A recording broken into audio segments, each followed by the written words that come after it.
اس وقت ہم ایک سوال پر غور کریں گے کہ خداوند یسوع مسیح نے اپنی ماں کو اے عورت کہہ کر کیوں مخاطب کیا؟ خداوند یسوع مسیح نے اپنی ماں کو اے عورت کہہ کر کیوں مخاطب کیا؟ یوحنا رسول اپنی انجیلی بیان میں آنکھوں دیکھا حال لکھتے ہیں کہ پھر تیسرے دن کانا گلیل میں ایک شادی ہوئی اور یسوع کی ماں وہاں تھی، اور یسوع اور اس کے شاگردوں کو بھی اس شادی میں دعوت تھی۔ جب مے ہو چکی تو یسوع کی ماں نے اس سے کہا ان کے پاس مے نہیں رہی۔ یسوع نے اس سے کہا اے عورت مجھے تجھ سے کیا کام ہے؟ ابھی میرا وقت نہیں آیا۔ اس کی ماں نے خادموں سے کہا جو کچھ یہ تم سے کہے وہ کرو۔ انجیل مقدس اس امر کی شہادت پیش کرتی ہے کہ مسیح یسوع نے اپنی زمینی زندگی اور خدمت گزاری کے دوران کبھی بھی کسی کو برا بھلا نہ کہا۔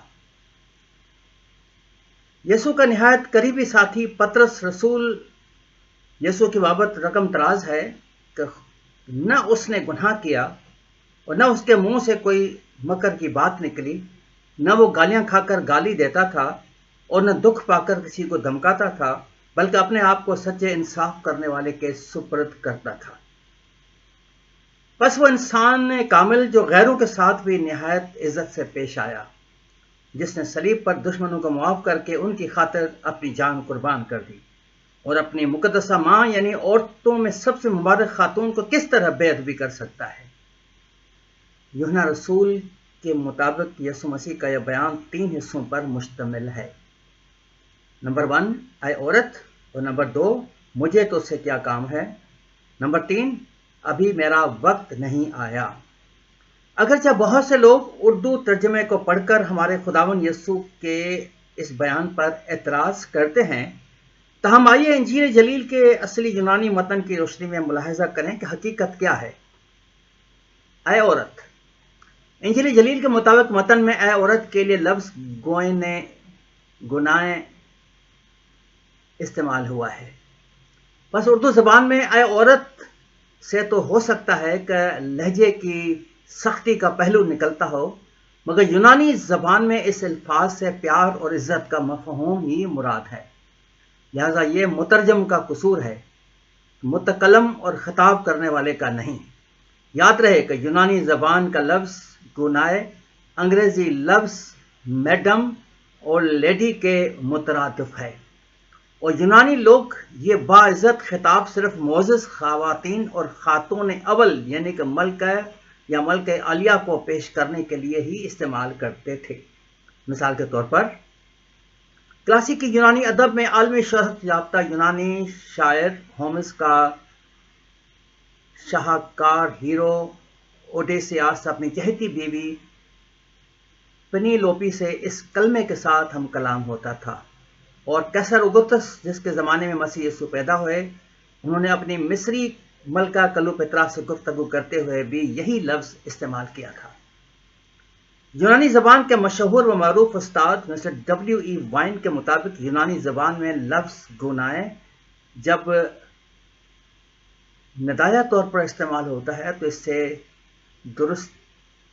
درستی یعنی کہ درست لہجہ یا سختی یا بے ادبی مراد نہیں، بلکہ اس کے برعکس پیار اور عزت ٹپکتی ہے۔ مثال کے طور پر یسوع مسیح نے غیر قوم کو کنانی عورت کی تعریف کرتے ہوئے فرمایا تھا کہ اے عورت تیرا ایمان بہت بڑا ہے، جیسا تو چاہتی ہے تیرے لیے ویسا ہی ہو۔ اس کی بیٹی نے اسی گھڑی شفا پائی۔ بائبل مقدس کے فاضل علماء فاضل علماء اسٹریک اور بلریک نے اس سلسلے میں ایک کتاب لکھی جس میں انہوں نے انجیل جلیل کے یونانی زبان کا مقابلہ یہودی رویوں کی کتابوں میں مستعمل الفاظ سے کیا ہے۔ یاد رکھیں کہ یہودیوں کے مکاتب فکر بہت مشہور تھے جو زبان کے لقب سے موسوم ہیں، مثلا ربان شمائی اور ربان حلیل۔ بس بائبل مقدس کے ان فاضل علماء کرام کو سامنے رکھیں تو وہ یہ بیان کرتے ہیں کہ ایک بار کسی غریب بھکاری نے یہودی ربان بلیل کی بیوی سے بھیک مانگتے ہوئے اسے اسی لفظ گنائے یعنی اے عورت سے مخاطب کیا، اور یہ بات روز روشن کی طرح عیاں ہے کہ کوئی بھی فقیر اپنے دامن یا دست سوال پھیلاتے ہوئے کسی خاتون کی بے ادبی کا تصور بھی نہیں کر سکتا۔ تجھے کیا کام ہے؟ یاد رکھیں کہ اس سوالیہ جملے کا موجودہ اردو ترجمہ اور اصل مفہوم ادا کرنے کے بجائے بیان پر پردہ ڈال دیتا ہے۔ چنانچہ متن کی وضاحت کی خاطر آئیے پہلے چند قدیم تراجم ملاحظہ کریں۔ ابتدائی مسیحی صدیوں کے دوران ایک مصری شاعر بنام نونس نے یوحنا کی انجیل کو نظم کی صورت میں ڈالا، لہذا اپنے منظوم ترجمے میں وہ اس آیت مقدسہ کو یوں پیش کرتا ہے: اے بی بی، مجھے اور تجھے اس بات سے کیا؟ اس کے علاوہ قدیم رومی کلیسیا کے علاوہ 16ویں صدی مسیحی کے عظیم اصلاح کار یعنی کہ ریفارمر مارٹن لوتھر نے اپنے ترجمے کے حاشیہ میں اس جملے کی یوں تشریح کی ہے کہ مجھے اور تجھے کیا، اور 20ویں صدی کے ایک بائبل ترجمے میں اس کی بابت یوں لکھا ہے کہ آپ مجھ سے کیا چاہتی ہیں؟ ابھی میرا وقت نہیں آیا۔ اس سے پہلے کہ اس جملے کی درست ترجمے کی طرف توجہ دی جائے، یہ ضرور یاد رکھیں کہ صوبہ گلیل میں ناصرت سے 3 میل دور شمال مغرب کی جانب کانہ گلیل کا گاؤں واقع تھا، اور یسوع مسیح کا خاندان اور شاگرد وہاں پر منعقد ایک شادی کی تقریب میں مدعو تھے۔ جس طرح ہمارے ہاں پنجاب میں رواج ہے کہ شادی بیاہ کے موقعوں پر چائے یا شربت کے ساتھ مہمانوں کی خاطر تواضع کی جاتی ہے، اسی طرح فلسطین میں انگوروں کا رس پیش کیا جاتا تھا۔ چونکہ ان کے ہاں ہماری طرح 1 یا 2 دن میں یہ تقریب اختتام پذیر نہیں ہوتی تھی، بلکہ عموماً ہفتہ بھر اور بعض اوقات 14 دن کے لیے شادی کی ضیافت منائی جاتی تھی۔ لہذا ان دنوں دلہا کے رشتہ دار اور باراتی باری باری مے پیش کرنے کے ذمہ دار ہوتے تھے۔ بس جب مقدسہ مریم نے دیکھا کہ ان کے پاس مے ختم ہو چکی ہے تو وہ اپنے پہلوٹے بیٹے یسوع کے پاس آئی۔ یسوع نے اپنی ماں کی پریشانی کو بھانپتے ہوئے اسے تسلی دی کہ بی بی جی، اگر ان کے پاس سے مے ختم ہو گئی ہے تو مجھے اور آپ کو اس بات سے کیا؟ آپ فکر مند نہ ہوں بلکہ خاطر جمع رکھیں اور اس معاملے کو مجھ پر چھوڑ دیں۔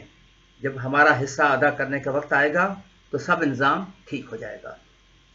اب جہاں تک اس جملے کی درست ترجمے کا تعلق ہے تو اس کی وضاحت پروفیسر لامسا نے اپنے ترجمے میں بہتر طور پر کی ہے۔ یاد رکھیں کہ پروفیسر موصوف نے یہ ترجمہ سریانی زبان سے کیا ہے، جو مسیح خداوند کی مادری زبان ارامی سے ملتی جلتی تھی۔ اور ابھی میرا وقت نہیں آیا کا درست ترجمہ یہ ہے کہ ابھی میری باری نہیں آئی۔ اب آپ کی سہولت کے لیے یونانی زبان میں اس آیت مقدسہ کا متن صحیح تلفظ اور ترجمہ پیش خدمت ہے تاکہ آپ خود بھی فیصلہ کر سکیں کہ اصل حقیقت کیا ہے۔ یونانی میں ہے تے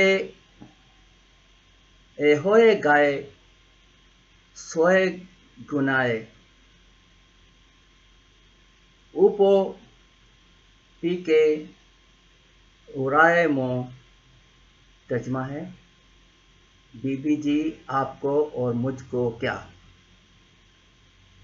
وقت میرا آیا ابھی نہیں۔ ترجمہ ہوا کہ بی بی جی، آپ کو اور مجھ کو کیا؟ ابھی میرا وقت نہیں آیا۔ بس ان مندرجہ باتوں کے علاوہ کلام الہی اس امر کا گواہ ہے کہ مقدسہ مریم نے خود بھی یسوع کے اس خطاب کو ہرگز بے ادبی اور توہین تصور نہ کیا، کیونکہ اگر آپ اپنے بیٹے کے لہجے میں سختی کی جھلک محسوس کرتی تو ماں ہونے کے ناطے غصے کا اظہار کر سکتی تھی، مگر اس کے برعکس یوحنا رسول مقدسہ مریم کے مطمئن ہونے کا تذکرہ ان الفاظ میں کرتا ہے کہ یسوع مسیح کے جواب کے بعد اس کی ماں نے خادموں سے کہا کہ جو کچھ یہ تم سے کہے وہ کرو۔ بس یسوع نے یوحنا کی انجیل میں ہم پڑھتے ہیں کہ اپنی مقدسہ ماں کی بے ادبی کے بجائے عزت افزائی کی اور اسے معزز خاتون یا ملکہ عالیہ کہہ کر مخاطب کیا تھا۔ خداوند ہم سب کو برکت بخشے، آمین۔